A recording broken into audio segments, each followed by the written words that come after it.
నమస్తే. Welcome to ముచ్చటైన మాట.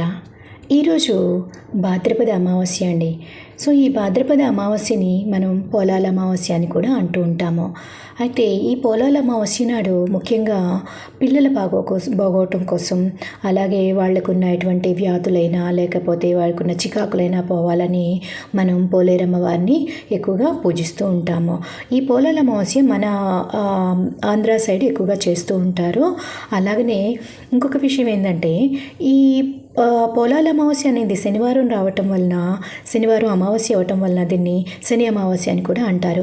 ఒకవేళ మనకి ఏమైనా దోషాలు ఏమైనా ఉన్నాయి అనుకున్నట్టయితే ఈరోజు మనం శివాలయంకి వెళ్ళి శనీశ్వరుడు పూజ కూడా చేసుకొని మన దోషాన్ని తొలగింపు చేసుకోవచ్చు.